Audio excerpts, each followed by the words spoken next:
Esto es La Boca Fílmica.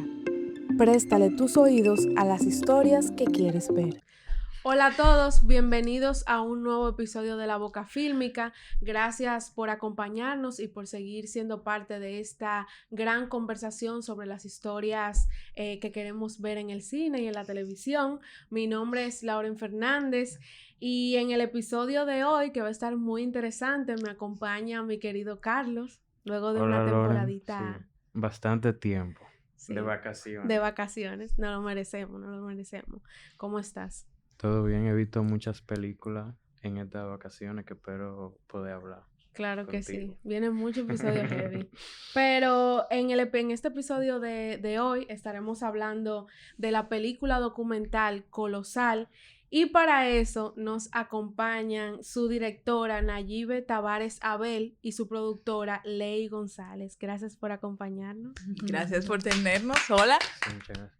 Bueno, para hablarle un poquito de estas dos eminencias y gente muy querida, Naye es directora, documentalista e investigadora, egresada de Chabón, estudiamos juntos, y fundadora también de la casa productora Cinema Costanera, junto con Isabel Tavares. Es la directora de Colosal, y aquí tenemos a Ley González, productora y escritora, productora de Colosal y fundadora de Media Jíbara y también productora y gestora de la Muestra Caribe, que Sí. para los que no sepan fue algo que pasó el año pasado, un festival con muchas películas de todo el Caribe. Y espero que Y que podamos seguro vuelve ver, pronto, claro, espero que claro. podamos verlo pronto. Noticias pronto sobre Ok, eso. nice, nice.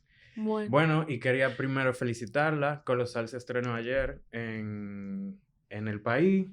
Pero fue una peli que se estrenó en la Berlinale, que eso es un gran, tú sabes, un gran paso para ti, Nayi, y también para nosotros como país y para la escuela de Chabón. Y nada, o sea, muchas felicidades por su estreno en el país. Gracias. Bueno, gracias. sí, yo he visto Colosal como 3 veces, o sea que estamos aquí de fan también de este audiovisual tan importante e interesante. Tuve la oportunidad de verla justo cuando se iba antes con ustedes a Ajá. estrenarla en Berlín y ya luego pues la vi en algunos cineforum que se fueron dando a nivel local y qué bueno que ya por fin ya se estrenó oficialmente en el país. Para los que no saben de Colosal, ponerle un poquito de contexto antes de arrancar con las preguntas, todas las preguntas inquietantes que yo sé que Carlos tiene y yo también obviamente. Colosal es una historia muy íntima tuya, Nayi, pero también a nivel colectivo muy importante porque arrastra toda una serie de momentos histórico-políticos que vivió el país. Eh, y que desembocan ya entonces en este acontecimiento electoral del 1994 y que se entrelaza entonces con un poco o con tu historia familiar. Entonces, ya partiendo de ahí, empiezo con la pregunta de que en qué momento tú pensaste que esto se iba a convertir en este material tan importante audiovisual, a partir de qué momento tú lo piensas ya como una película y no solamente que se queda en tu memoria familiar o en esos relatos o anécdotas. Bueno, este proyecto entre que se pensó por primera vez y que se estrenó en el país pasaron 9 años. Y yo diría que casi hasta un poquito más. O sea, porque los primeros archivos que yo comencé a encontrar de esta historia, de mi abuelo Freelán y mi tío abuelo Amén, en realidad yo lo encontré cuando yo estaba haciendo mi tesis de maestría. O sea, estamos hablando del año 2012, que yo hice una tesis sobre el movimiento estudiantil dominicano.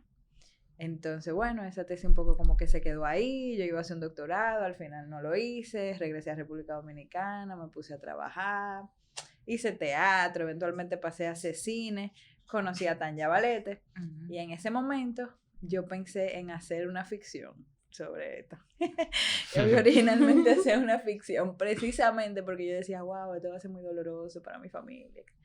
Iba a hacer una ficción y Tanya, que fue una aliada muy importante de la película, todavía hoy en el proceso de distribución, Tanya y Yolanda Barraza fueron las que me hicieron darme cuenta que en realidad esto tenía que ser un documental, que podía tener un valor importantísimo.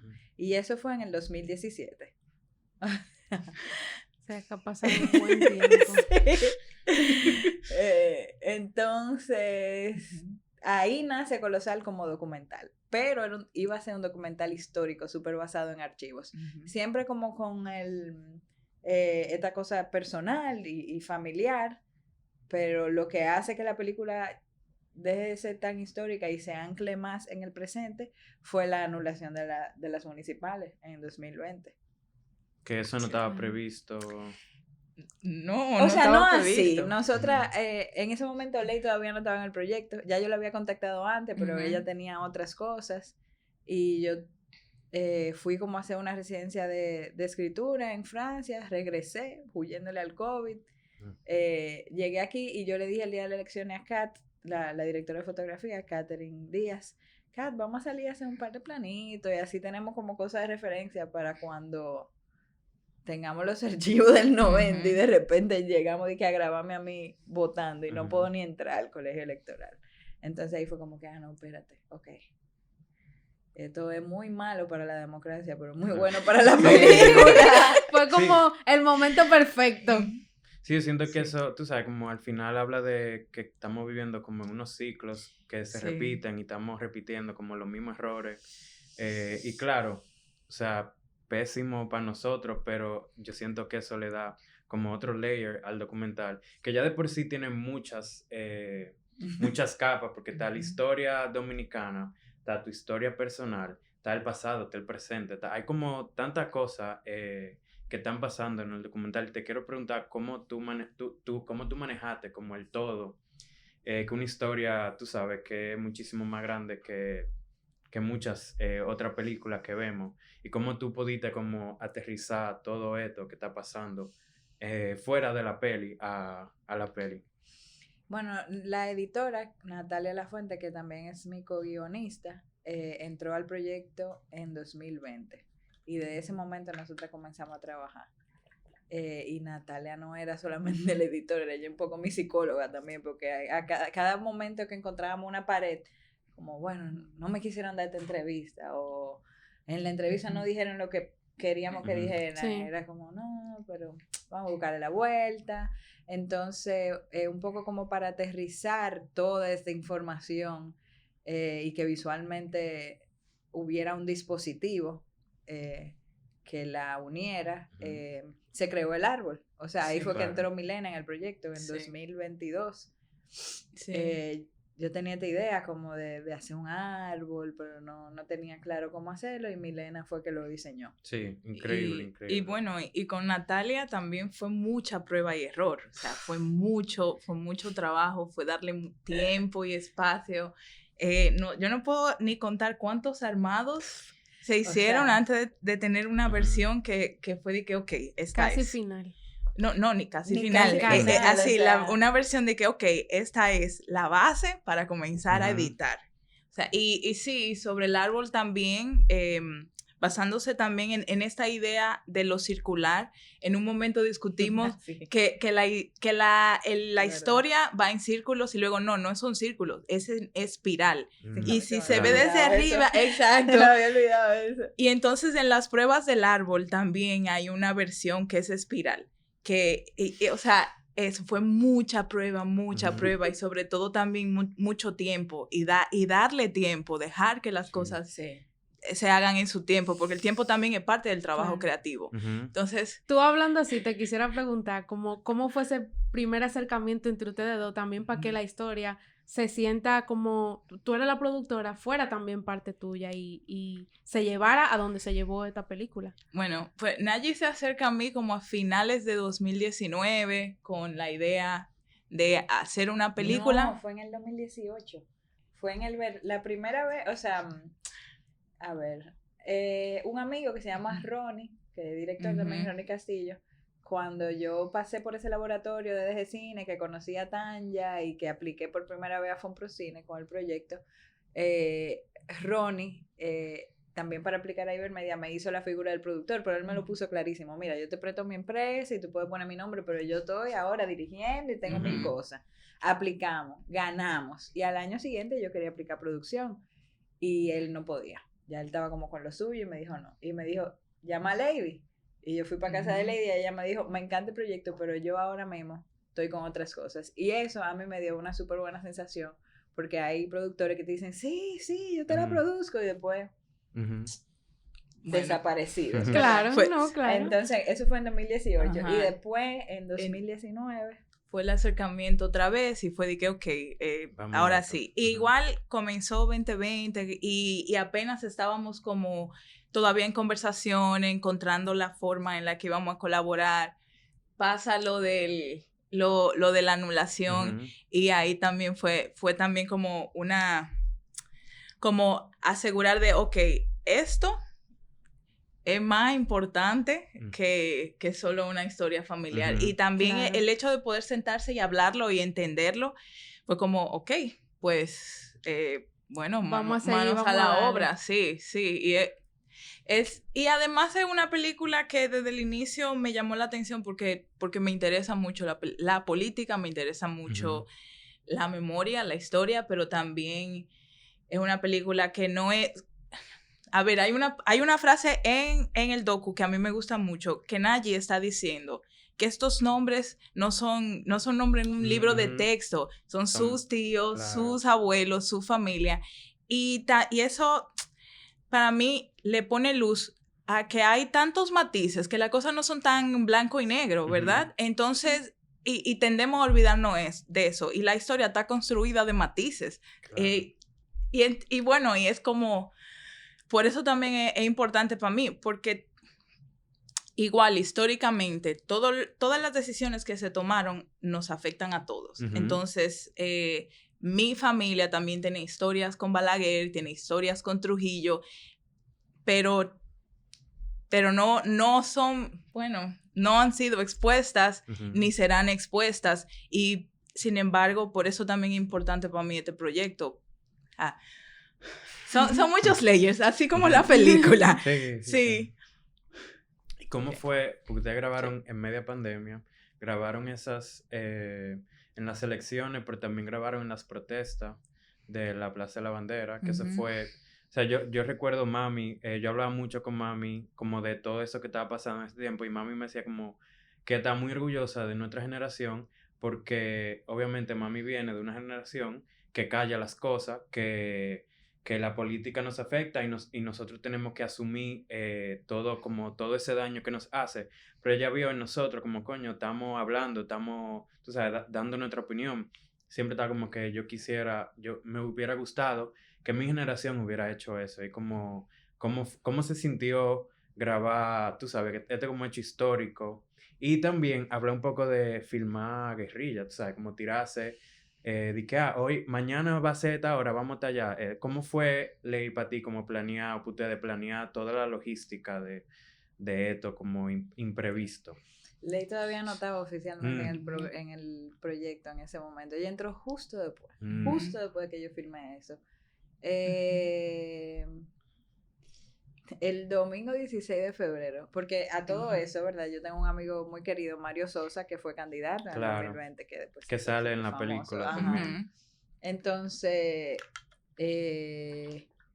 bueno, ahí cuando yo no pude votar, llamamos a Mario. Mario, ¿qué es lo que está pasando? Le arranca ahora mismo para el Palomar, que van a cancelar la elección. Y pues dije, ¿qué? Y en el Palomar decidimos que íbamos a ir a la Plaza de la Bandera. ¡Vamos a la Plaza de la Bandera a protestar! Y llegamos y habían... Bueno, Mariela estaba ahí, que era de nuestro curso en Chabón, y Kat, conmigo y la cámara, y fue de que había 15 gatos ahí, 15 gente. Al otro día habían 40. El martes habían 200 gente. Ahí fue que se armó el lío, que tiraron bomba lacrimógena, que Bolívar Valera salió diciendo que eso era un viaje de Poppy. Sí, recuerdo. Y o sea, ya al final de esa semana había miles de personas ahí, y fue una loquera. Kat estuvo conmigo los primeros 3 días, pero ya después ya no me acuerdo qué era lo que tenía, que no podía ir, y yo fui con una GoPro. O sea, lo que yo grabé de mami y ella, de mi abuela, fue con la GoPro. y con un micrófono que yo me ponía aquí en el cabello. Y grabar guerrilla en ese momento fue lo que, o sea, era como los recursos que yo tenía en ese momento. Y me acuerdo además, porque ya en ese momento yo tenía 3 años desarrollando la investigación, que a la Plaza de la Bandera llegaron otros directores que tienen mucho más recursos que yo, que ya habían estrenado sus películas, y yo veo a esta gente con un equipo de cámara de 6 gente, y su camarota, y tú sabes, andaban de repente con una Alexa y yo ahí con mi camarita, casi me da un infarto. Yo decía, no puede ser yo tanto tiempo haciendo esta película y lleguen esta gente y la secuestran.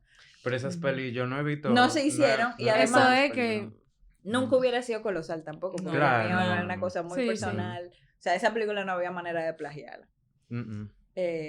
Y las protestas y todo eso, o sea, es que fue tan loco porque al mismo tiempo estábamos en la pandemia. Sí. O sea, y el meeting de Leonel, por ejemplo, fue una locura.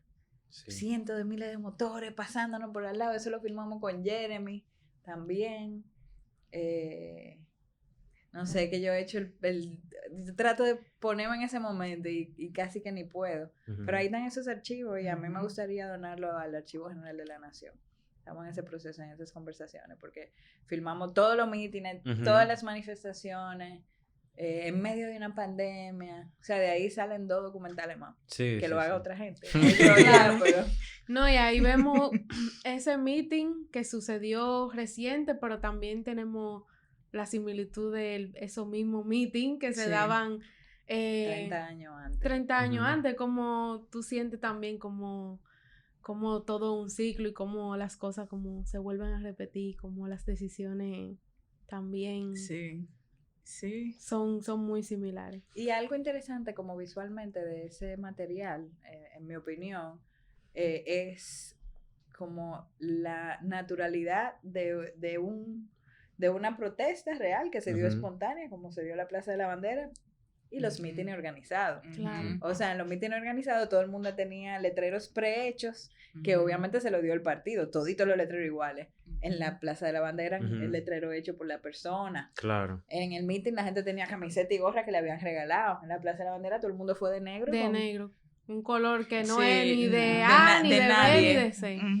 Entonces, visualmente me parece muy interesante y súper comparable con el material que teníamos del 70 y del 90. Claro. O sea, se ve full así la diferencia entre los mítines de Peña y los de Balaguer.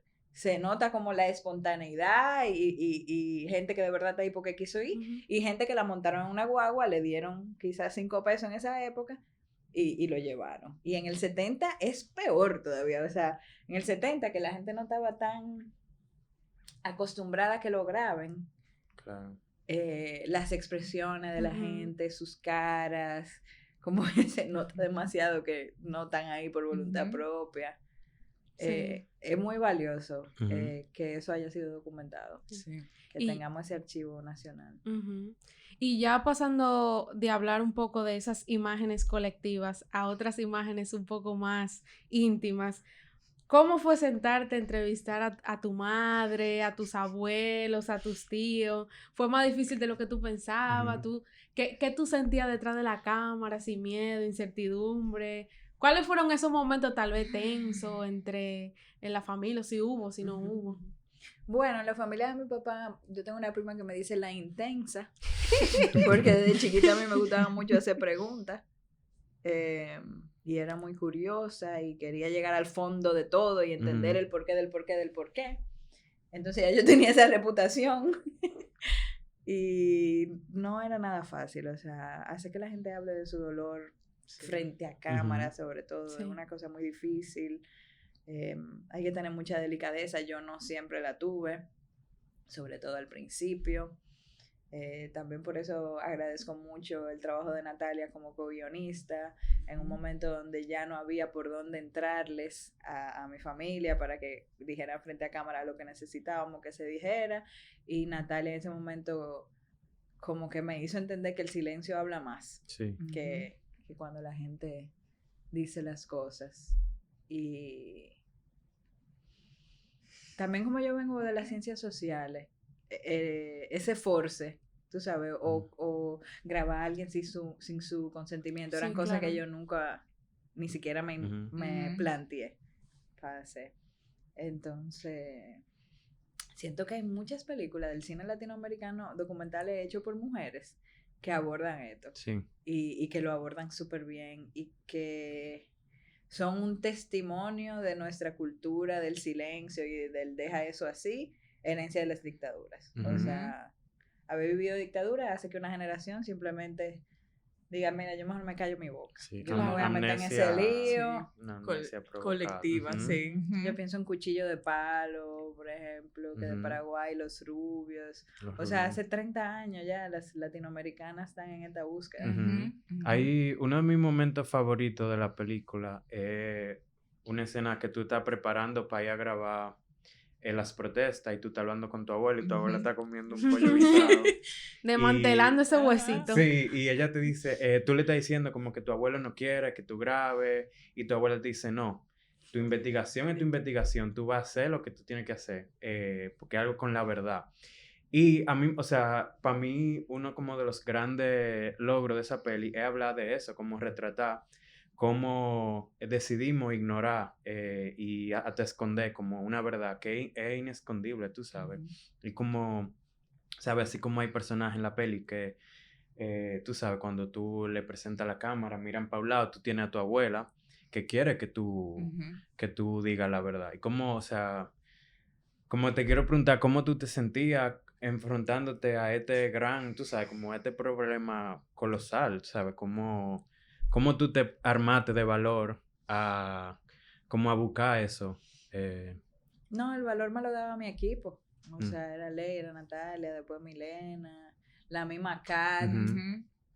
Yo me acuerdo cuando mi tío me dijo que no iba a hacer la entrevista, yo estaba ahí casi llorando y Kat, oye, tranquila, le vamos a buscar la vuelta cinematográficamente. Pero esa escena de mi abuela también es mi escena favorita. Es demasiado pintoresca. Y yo me acuerdo que cuando yo la grabé, yo se la mandé a Francis, el coproductor francés, que fue el que donó los archivos del 90. Él me dice, Jenny, ¿cómo tú vas a grabar a tu abuela comiendo pollo? Y yo le dije, es que así fue que se dio la conversación, ¿entiendes? O sea, ahí fue que surgió y ya, y por suerte Kat tenía la cámara rodando y ahí está. Pero... Increíble. Yo creo como que esa es parte de la grandeza de este documental, de que no se siente como forzado en ningún aspecto, ni con tu dinámica con tus familiares, pero también como lo que tú propones mostrar ya en las imágenes colectivas de la gente que quiso participar y que quiso hablar también. ¿Te dio temor exponer información tan sensible, tan personal? ¿Hay imágenes tal vez que tú mostraste o que reservaste? Que tú... ¿Cómo fue esa decisión como de esas imágenes? Ok, voy a mostrar estas, pero estas ya las voy a reservar. Y si hubo algún tipo de límite que tú misma te pusiste, hubo un momento tal vez de frustración. Sí hay documentos, por ejemplo, hay una carta que mi abuela me pidió que no pusiera. Una carta que mi abuelo le mandó a mi tío. Hay otra carta, por ejemplo, que mi abuelo le mandó a los otros miembros de la junta diciendo, fulana es una balaguerita, cuidado con ella.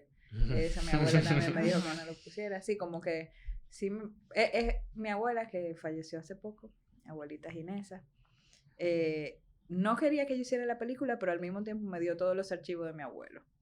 Entonces era como... Y...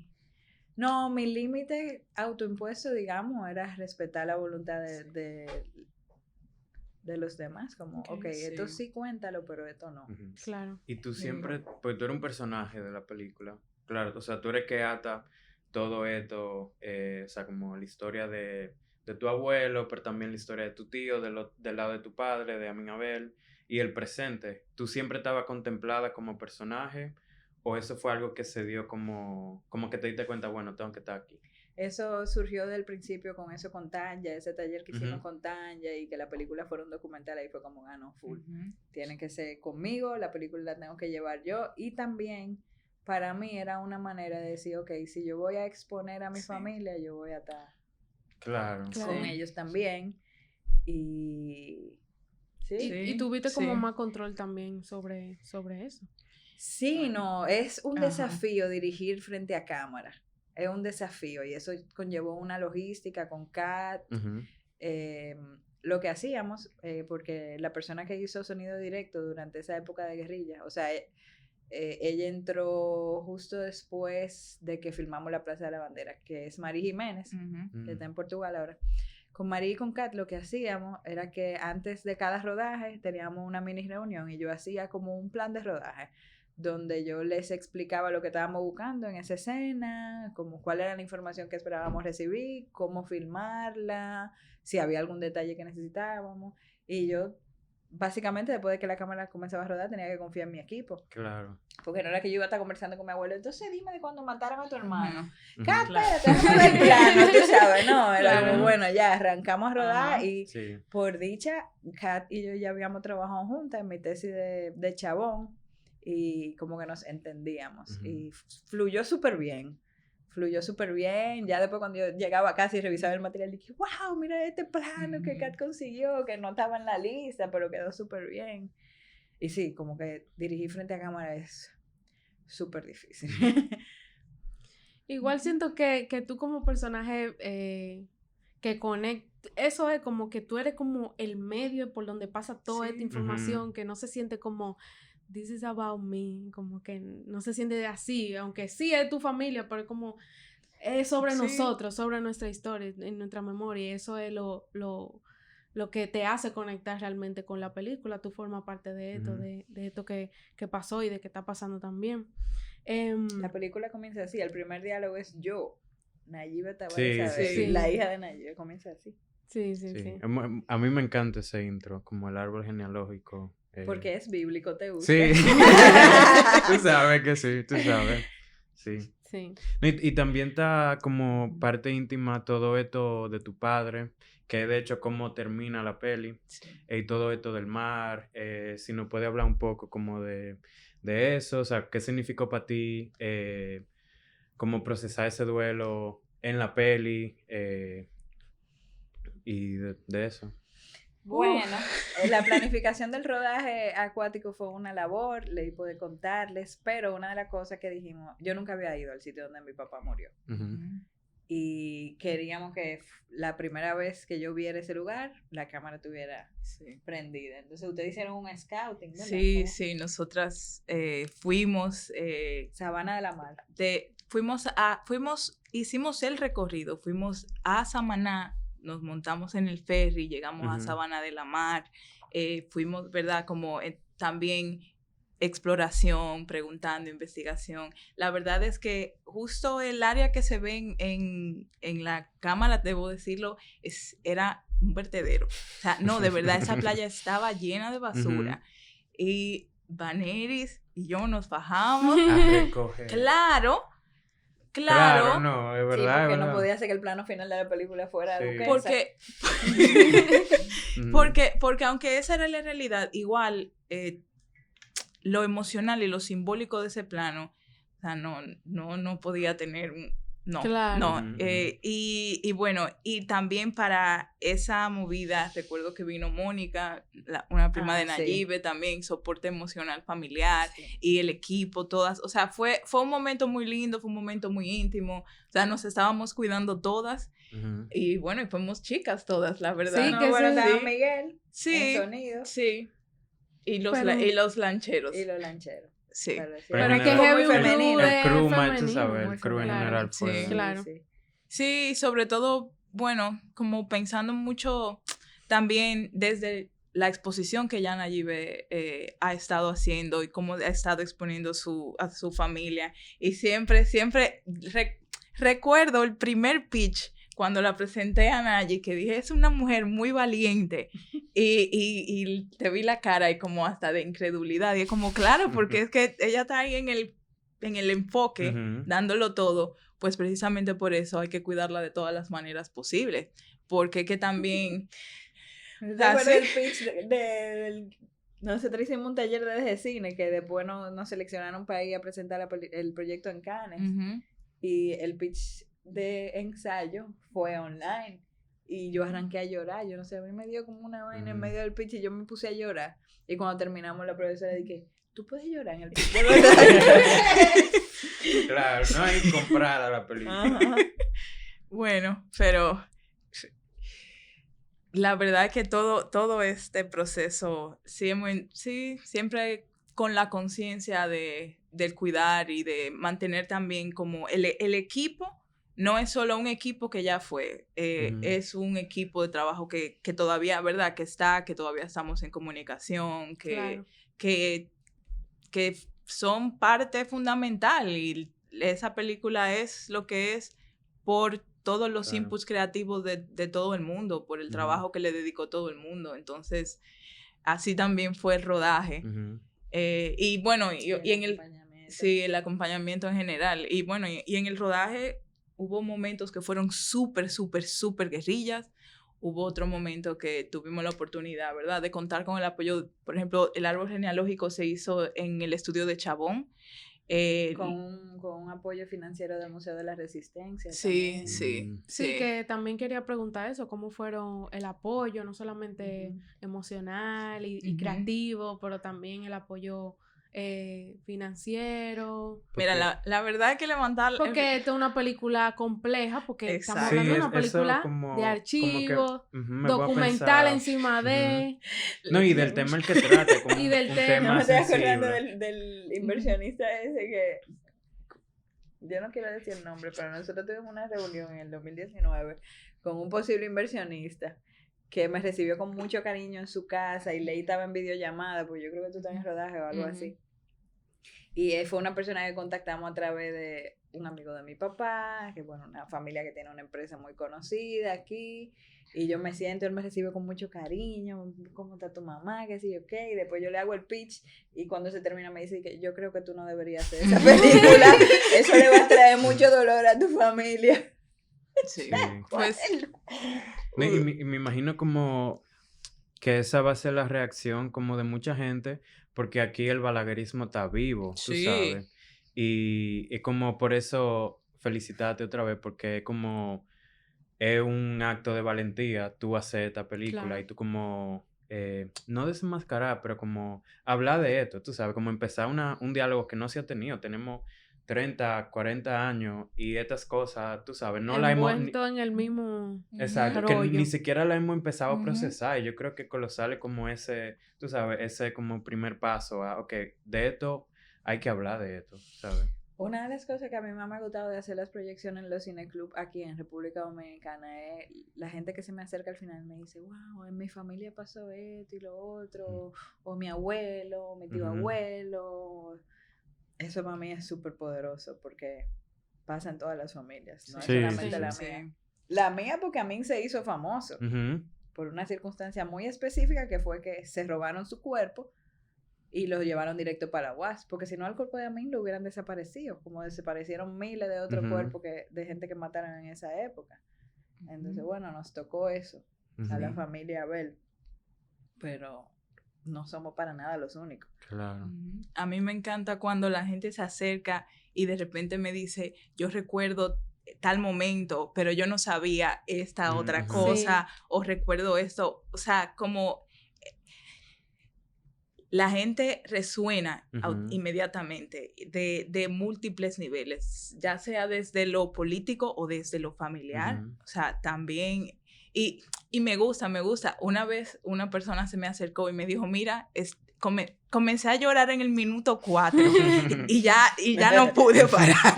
Y bueno, yo tuve en la proyección del Centro Cultural Banreservas, que también ahí fue un momento extenso de debate, de conversaciones, y no solamente la recepción que ustedes tienen de, yo me acuerdo de esto, o yo también siento esto, pero también esas confrontaciones de eso no fue así, eso fue asá, y yo te veía a ti como tan calmada como respondiendo, como, y no por decir como postura ni políticamente correcto, como que esto es así, como tranquila, como cálmese, que esta es como mi parte y como esto es lo que yo quise contar, esta es mi visión de lo sucedido.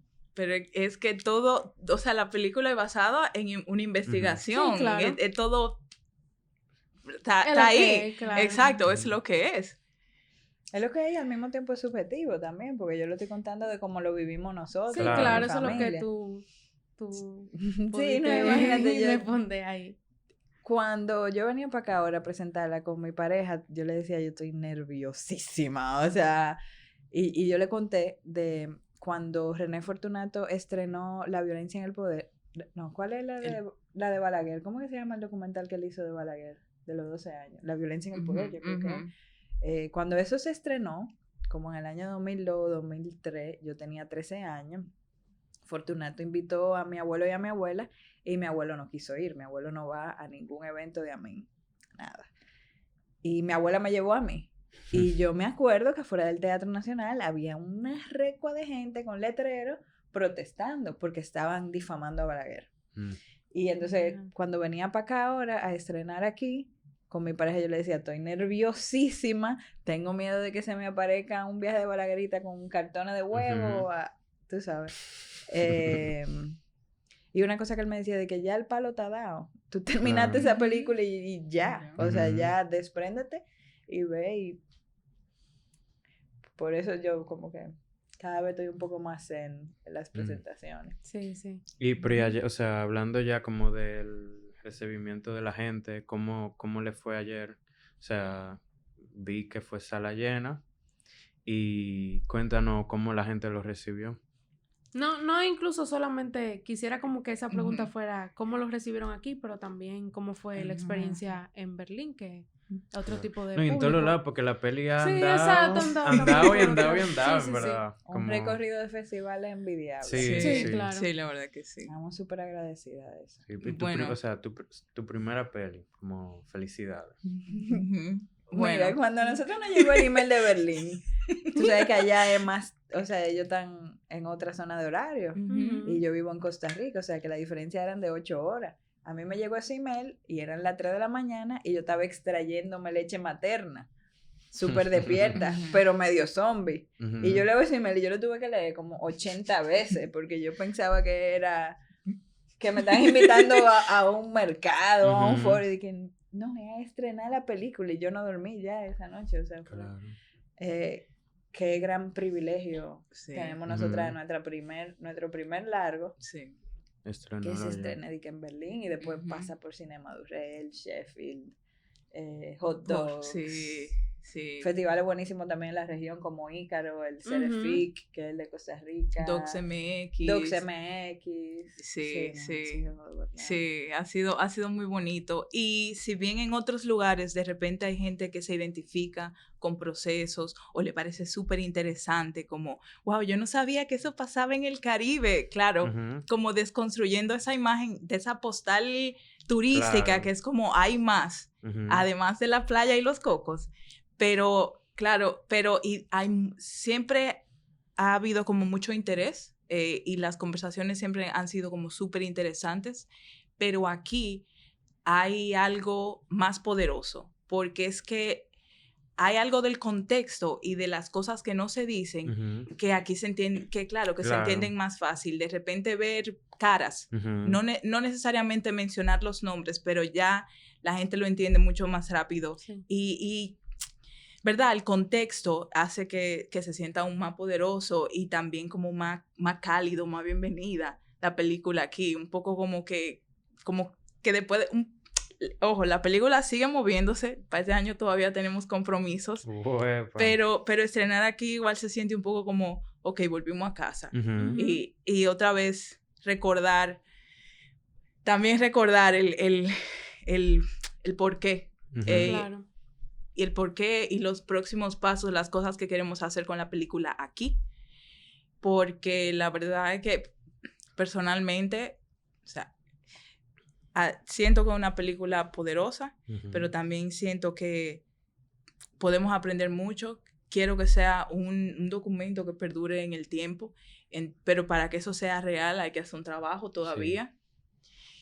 Una campaña de impacto. Sí, y ¿verdad? Trabajar con los circuitos educativos, como aquí todavía hace falta mucho trabajo y sentir a la gente cómo reacciona aquí, también como combustible de, ok, no, ha sido un camino largo, pero todavía no nos podemos cansar, todavía no podemos pausar, todavía queda trabajo. Sí, pues yo siento que una peli que hay que ver, como, o sea, mucha gente, no solo los jóvenes, que de hecho eso está en la película, como cuando tú estás haciendo las entrevistas a la gente en el meeting, los jóvenes están que no saben quién era nadie, como, es verdad, o sea, no te voy a mentir, es una historia muy compleja, pero es como una historia que nos pertenece y tú sabes. Y reciente.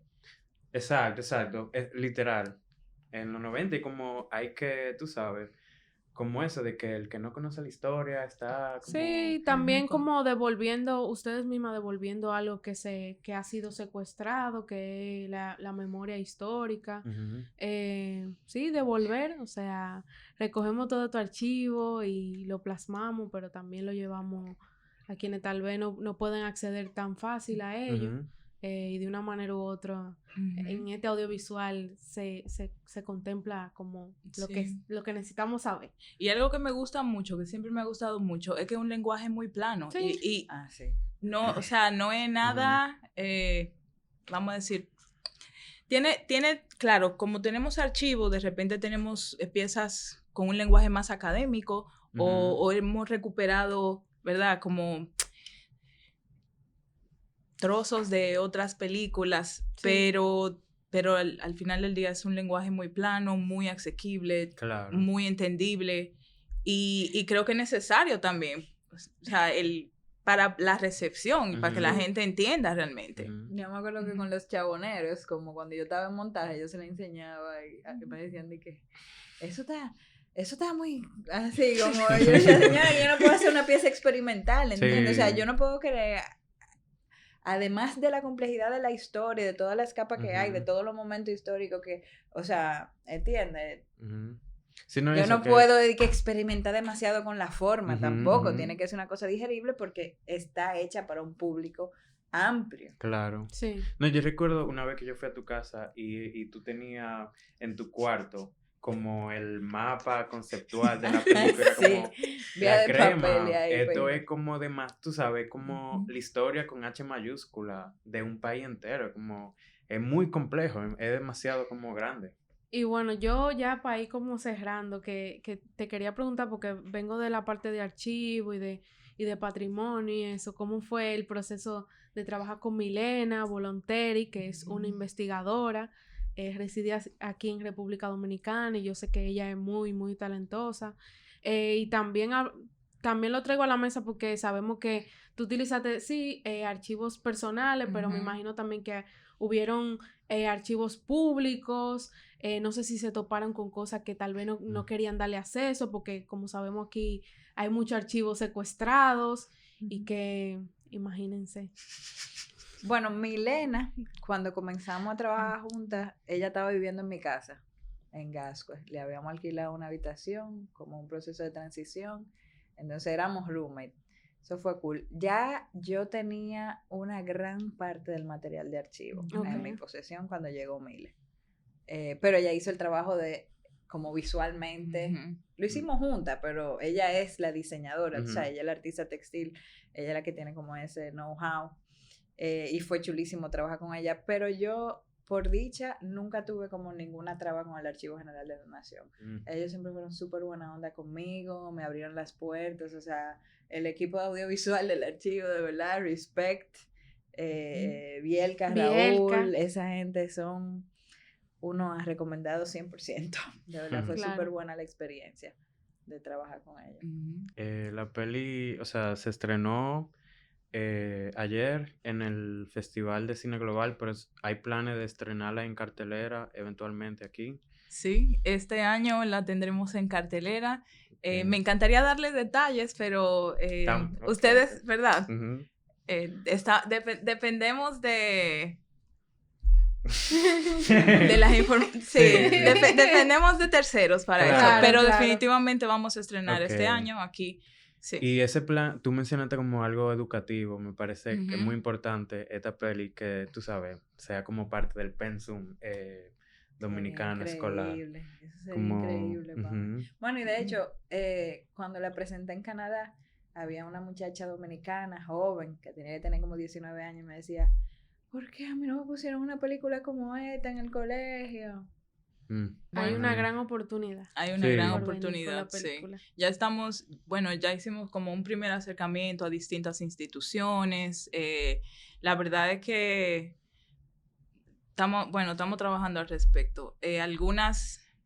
Algunos profesores de manera individual sí tienen mucho interés, han accedido. Sin embargo, a mí me gustaría que trascendiera solo de la individualidad de las clases de los profesores. Que se acoja como parte del pensum de las instituciones o mejor del Ministerio de Educación. Pero todavía faltan tocar puertas para eso. Claro, No, y claro, tú sabes, aquí vivimos todavía con otros ideales y como creo que eso va a ser un trabajo como más difícil, pero yo quiero que se logre y ojalá que se logre. Se va a lograr. Amén, amén. Bueno, ya saben, nos pasan los emails de sus profesores. Sí. No, y a la gente, a nuestros oyentes, que se pongan la pila también. Tienen que ir a ver al cine. Claro. Bueno, pues muchísimas gracias, Nayi y Ley, gracias a ustedes por venir a sentarse aquí con nosotros, a dialogar, a dejarnos entrar en este proceso tan íntimo y tan necesario dentro de nuestro cine dominicano.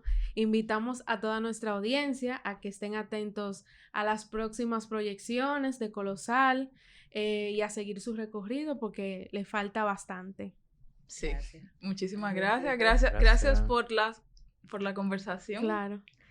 Bueno, y ya para cerrar, nosotros siempre hacemos una recomendación personal de una película. No sé, Carlos, si tú quieres empezar. Yo tengo 2 películas de Dale. que tienen que ver mucho con todo esto de la memoria colectiva, el daño que hace una dictadura y la represión. Y quería abrir estas 2 recomendaciones con un quote de la peli de Colosal, que es mi quote favorito de la película, y es: el papel de foto, como la memoria, pierde color y forma con el paso del tiempo. Mucha felicidad por haber escrito eso. Y las películas que voy a recomendar, la primera, de hecho, la vi en el festival de cine global, se llama A Procura de Martina. Es una peli argentina-brasileña de una abuela, de las abuelas de la Plaza de Mayo, Argentina, con Alzheimer, que va a buscar a su nieto desaparecido en Brasil. Y es una peli que lidia, tú sabes, como con la memoria, con lo que se nos olvida y como la lucha de esta mujer con Alzheimer de tratar de recordarse, porque olvidar es como perder, tú sabes. Y la otra que quiero recomendar es una peli ya más famosita, también estaba en el festival, es El Agente Secreto, de Cleber Mendoza hijo. Fenomenal, o sea, increíble. Y también trata de la memoria colectiva, de cómo la gente en poder busca ocultar muchas cosas, busca como que el pueblo preste atención a otras cosas para ellos hacer marruña a la oscura. Una película, o sea, como un peliculón, como tiene acción, tiene comedia, tiene como increíbles performances de Wagner Moura. Sí, que fue mi primera película del año, de hecho. Y sí, creo que, tú sabes, hay como algo, porque estas son pelis, claro, en Latinoamérica, tú sabes, muchos de los países latinoamericanos vivieron dictadura y tienen como una costumbre cinematográfica de hablar de ellas. Y aquí no tuvimos eso, tú sabes. Cuando el cine se estaba desarrollando en Latinoamérica, nosotros teníamos una dictadura que nos impidió hacer cine. Y ahora es que estamos, tú sabes, procesando estas cosas. Entonces, Colosal, felicidades a Colosal como por abrir ese diálogo. Y creo que se puede hacer un tripletazo de esas 3 películas. ¿Alguna recomendación de parte de ustedes para nuestros oyentes? Bueno, yo tengo un bebé de 1 año y medio. La última película que yo vi fue Frozen, pero la última película que vi yo sola por mi lado fue The Mastermind.